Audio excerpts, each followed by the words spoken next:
পুরান ঢাকার কাচ্চি বিরিয়ানি নিশ্চয়ই সবাই কম বেশি খেয়েছেন। এটার স্বাদ এতটাই লোভনীয় যে যারা একবার খেয়েছেন তাদের সবসময় এর স্বাদ মনে থাকবে। আসসালামু আলাইকুম। আমি আজ সেই পুরান ঢাকার কাচ্চি বিরিয়ানি তৈরি করেছিলাম আমার স্টাইলে, যা নাকি আপনাদের সাথে শেয়ার করব। ঘরে থাকা মশলা, কিছু টিপস এবং ট্রিক্স সহ আপনাদের জন্য রয়েছে পুরো রেসিপিটি। তাহলে চলুন শুরু করি। কাচ্চি বিরিয়ানি তৈরি করার জন্য আমি মাটন নিয়েছি 2 কেজির একটু বেশি। আপনারা ইচ্ছা করলে এখানে গরুর মাংস বা চিকেন দিয়েও তৈরি করতে পারেন। মাটন পিসগুলো আমি একটু বড় বড় করে নিয়েছি। 2 টেবিল স্পুন লবণ দিয়ে মাংসটাকে মাখিয়ে নিব এবং 1 ঘন্টার জন্য ম্যারিনেট করে রাখব। আর এই সময়ের মধ্যেই লবণটা মাংসের ভিতরে ঢুকে যাবে। মাংসটা একটা র্যাপারের সাহায্যে ঢেকে রাখব। মাংসটা 1 ঘন্টার জন্য ম্যারিনেট হতে থাক। এই পর্যায়ে তৈরি করে নিব একটি মশলার মিশ্রণ। একটি বাটিতে দিয়ে দিব 1 কাপ পরিমাণ পেঁয়াজ বেরেস্তা, দিয়ে দিব 1 কাপ পরিমাণ টক দই, দিয়ে দিব 2 টেবিল স্পুন পরিমাণ টালা জিরার গুঁড়া, 1 টিস্পুন পরিমাণ লাল মরিচের গুঁড়া, সাথে অ্যাড করে দিব আধা টিস্পুন গোলমরিচের গুঁড়া, 2 টেবিল স্পুন রসুন পেস্টও দিয়ে দিলাম, 2 টেবিল স্পুন আদা পেস্টও দিয়ে দিলাম। এবার দিয়ে দিব গরম মশলার গুঁড়া, যা নাকি আমি 4 টিস্পুন নিয়েছি। টমেটো কেচাপ দিয়ে দিলাম 2 table spoon. Tomato ketchup use করাতে বিরিয়ানিতে সুন্দর একটা কালার আসবে এবং সেই সাথে ফ্লেভারও। 1/4 টিস্পুন শাহি জিরা দিয়ে দিব। এটা অবশ্যই দিতে হবে, স্কিপ করা যাবে না।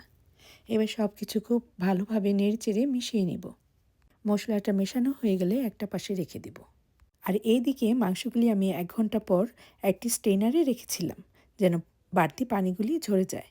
আমি কিন্তু মাংসগুলি পানি দিয়ে ধুইনি, কেবলমাত্র লবণ দেওয়ার পর যে পানিটা বের হয়েছে তা ফেলে দিয়েছি। এবার তৈরি করে রাখা মশলা লবণ মেশানো মাংসের উপর ছড়িয়ে দিব। দিয়ে দিব 1 টেবিল স্পুন পরিমাণ কেওড়া জল। এবার দিয়ে দিব 4 থেকে 5টা এলাচি, দারচিনি দিয়ে দিব 3 থেকে 4 স্টিক, আর দিয়ে দিব 1 কাপ পরিমাণ দুধ। আমি এই 1 কাপ পরিমাণ দুধের সাথে সামান্য পরিমাণে ফুড কালার মিশিয়ে নিয়েছি, যাতে করে রান্না করার পর লুকটা সুন্দর আসে। এখানে আপনার জাফরানও ইউজ করতে পারেন। এবার মশলাগুলি মাংসের সাথে খুব ভালোভাবে মিশিয়ে নেব। এটা অবশ্যই হাতের সাহায্যে করতে হবে, যেন মশলাগুলি মাংসের গায়ে সুন্দরভাবে মিশে যায়। এই কাজটা অবশ্যই একটু সময় নিয়ে করতে হবে, তাহলে মাংসের টেস্টটা অনেক ভালো আসবে। এবার দিয়ে দিব 1 কাপ তেল। এটা শুধুমাত্র কোটিংয়ের জন্য ইউজ করব, যাতে করে মাংসটা ড্রাই না হয়ে যায়। এবার আবারও একটি র্যাপিংয়ের সাহায্যে র্যাপ করে দেব এবং মাংসটা সারা রাত ম্যারিনেট হওয়ার জন্য নর্মাল ফ্রিজে রেখে দেব। হাতে যদি সময় না থাকে তবে অন্তত পক্ষে 3 থেকে 4 ঘন্টা ম্যারিনেট করতে হবে। তবে সারা রাত ম্যারিনেট করে রাখলে ভালো একটা রেজাল্ট পাওয়া যায়। এবার একটি প্যানে নিয়ে নিব পর্যাপ্ত পরিমাণে পানি। পানিটা ফুটে উঠলে দিয়ে দিব এলাচি, দারচিনি, শাহি জিরা এবং স্বাদমতো লবণ। এখানে আপনি আপনার স্বাদমতো সব কিছু কম বেশি করতে পারেন। লবণটা অবশ্যই বুঝে দিবেন, কারণ মাংসে আমরা লবণ ইউজ করেছি। শুধু রাইসে যতটুকু লবণ লাগবে তাই দিবেন। এবার দিয়ে দেব 1 টেবিল স্পুন পরিমাণ তেল। তেলটা দিলে রাইসটা খুব ঝরঝরে হয়। আমি 2 কেজি মাংসের জন্য চাল নিয়েছি 1 কেজি পরিমাণ। কালো জিরা বা যে কোনো সুগন্ধি পোলাওর চাল আপনি ইউজ করতে পারেন। এই চাল আমি আগেই ধুয়ে একটি স্টেইনারে পানি ঝরিয়ে রেখেছিলাম। এখানে আপনারা বাসমতি চালও ইউজ করতে পারেন। এবার এই চালটা ঘড়ি ধরে 10 থেকে 12 মিনিট রান্না করতে হবে। চুলার হিটটা থাকবে মিডিয়াম টু হাইয়ের মাঝামাঝি।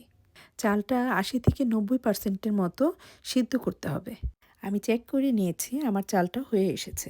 এবার আমি একটি স্টেইনারে পানি ঝরিয়ে নিব। অন্যদিকে একটি বাটিতে 7 থেকে 8টি আলুর খোসা ছাড়িয়ে নিয়েছি এবং তাতে দিয়ে দিলাম সামান্য পরিমাণে লবণ এবং সামান্য ফুড কালার। বিরিয়ানির সাথে আলুটা খুবই ভালো লাগে, এই জন্য আমি আলুটা ইউজ করেছি। ইচ্ছা করলে আপনি এটা স্কিপও করতে পারেন। আলুগুলি মাখানো হয়ে গেলে একটি পাত্রে কিছুটা তেল নিয়ে নেব এবং 1 মিনিট নেড়েচেড়ে ভেজে নেব। ভাজা হয়ে গেলে ঢাকনা দিয়ে রান্না করব 2 মিনিটের মতো এবং চুলাটা বন্ধ করে দিব। এবার চলে যাব মূল রান্নায়। একটি বড় ছড়ানো পাত্রে দিয়ে দিব 2 টেবিল স্পুন পরিমাণ ঘি। ঘিটা দিয়ে পাত্রটার এপাশ ওপাশ হাতের সাহায্যে মাখিয়ে নিব। এই পাত্রেই আমি কাচ্চি বিরিয়ানিটা দমে বসাবো। এবার সারা রাত ম্যারিনেট করে রাখা মাংসটা পাত্রে বিছিয়ে বিছিয়ে দিব। কোথাও কম বা কোথাও বেশি না দিয়ে সমান সমান করে বিছিয়ে দিলেই ভালো হয়। সমান সমান করে মাংসগুলি বিছিয়ে দিলাম। এবার অবশিষ্ট যে মশলাগুলি থাকবে তাও আমরা মাংসের উপরে দিয়ে দিব, কারণ মশলাগুলি অনেক মজার থাকে। এবার মাংসের উপর দিয়ে দিব ভেজে রাখা আলু। আলুগুলো বিছানো হয়ে গেলে দিয়ে দিব পেঁয়াজ বেরেস্তা, প্রায় 1 কাপের মতো। আমি পেঁয়াজ বেরেস্তার সাথে 2 টেবিল স্পুন পরিমাণ চিনি অ্যাড করে নিয়েছিলাম। এবার চিনি মিশ্রিত এই পেঁয়াজ বেরেস্তাটা মাংসের উপর ছড়িয়ে দিব। এবার আমি একটা লেয়ার তৈরি করব। রান্না করা চালটা 2 ভাগ করে নেব। অর্ধেকটা চাল বিছিয়ে দিব আর অর্ধেকটা পরে দিব।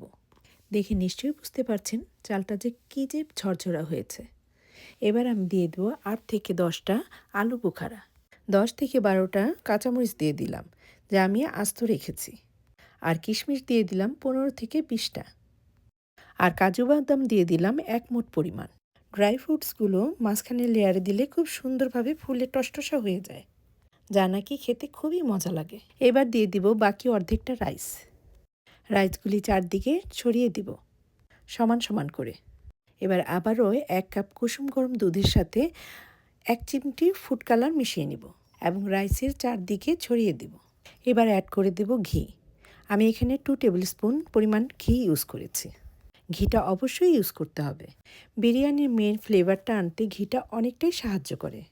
ঘিটা দেওয়া হয়ে গেলে দিয়ে দিব কেওড়া জল 1 টেবিল স্পুন এবং 1 টেবিল স্পুন গোলাপ জল। এটা শুধুমাত্র সুগন্ধির জন্য ইউজ করা হয়। এবার আবারও 1 কাপ পেঁয়াজ বেরেস্তার সাথে 1 টেবিল স্পুন পরিমাণ চিনি মিশিয়ে নিব এবং রাইসের চারপাশে ছড়িয়ে দিব। পেঁয়াজ বেরেস্তাটা ছড়ানো হয়ে গেলে 2 থেকে 3 চিমটি পরিমাণ ফুড কালার দিয়ে দিব দেখানো মতো। এবার আরেকটা প্রসেস দেখিয়ে দিব।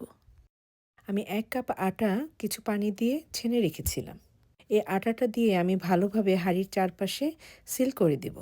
আটাটা আমি দেখানো মতো ঘুরিয়ে ঘুরিয়ে এইভাবে পাত্রের গায়ে লাগিয়ে দিচ্ছি।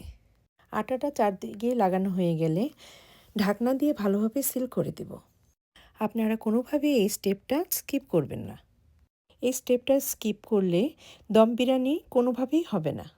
অনেকেই কষ্ট বা ঝামেলা মনে করে এই স্টেপটা স্কিপ করতে চান, কিন্তু আমি বলবো এটা স্কিপ না করে এই স্টেপটা অবশ্যই ফলো করবেন, তাহলে দম বিরিয়ানির আসল টেস্টটা পাবেন। সিল করা হয়ে গেছে। এবার ননস্টিক প্যান বা লোহার তাওয়া প্যানের নিচে দিয়ে দিব। চুলার হিটটা প্রথমে 10 মিনিট হাই হিটে থাকবে। 10 মিনিট পর চুলার হিটটা লো করে দেব এবং ঘড়ি ধরে রান্না করব 1 ঘন্টা। 1 ঘন্টা হয়ে গেছে। এবার চুলার হিটটা বন্ধ করে দিব। আটাগুলো ইতিমধ্যে শক্ত হয়ে এসেছে। এবার নাইফ বা কাঁটা চামচের সাহায্যে আটাগুলি সরিয়ে নিব। আটাটা ছাড়ানো হয়ে গেলে ঢাকনাটা খুলে নিব। রান্না করার 1 ঘন্টা পর আমার বিরিয়ানিটি দেখুন, আলহামদুলিল্লাহ। এবার এক পাশ থেকে স্পুনের সাহায্যে একটু কেটে দেখাচ্ছি। আলহামদুলিল্লাহ, দেখতেই পাচ্ছেন রাইসটা খুব ঝরঝরে আছে। নিচে থেকে এটা লেগে যায়নি। আলুগুলো সুন্দরভাবে সিদ্ধ হয়ে গেছে। আমার কাছে কিছুটা সাদা আর কিছুটা লাল রাইস দেখতে খুবই ভালো লাগে, তাই বেশি মেশাবো না। এবার একটি কাঠি দিয়ে দেখিয়ে দিচ্ছি যে মাংসের ভিতর কাঠিটা কি সুন্দরভাবে ঢুকে যাচ্ছে। বোঝাই যাচ্ছে 100% সিদ্ধ হয়ে গেছে। এবার একটি ডিশে তুলে পরিবেশন করব। ঘরে থাকা মশলা দিয়ে তৈরি হয়ে গেল পুরান ঢাকার কাচ্চি বিরিয়ানি। ফ্লেভারটা কিন্তু কোনো অংশেই কম হয়নি। ঘরোয়া ছোটোখাটো পার্টিতে বা আসছে ঈদে মাটন, বিফ বা চিকেন দিয়ে পুরান ঢাকার কাচ্চি বিরিয়ানি তৈরি করুন এবং লাইক ও শেয়ার করে আমার পাশেই থাকুন। আজ এই পর্যন্তই। আল্লাহ হাফেজ।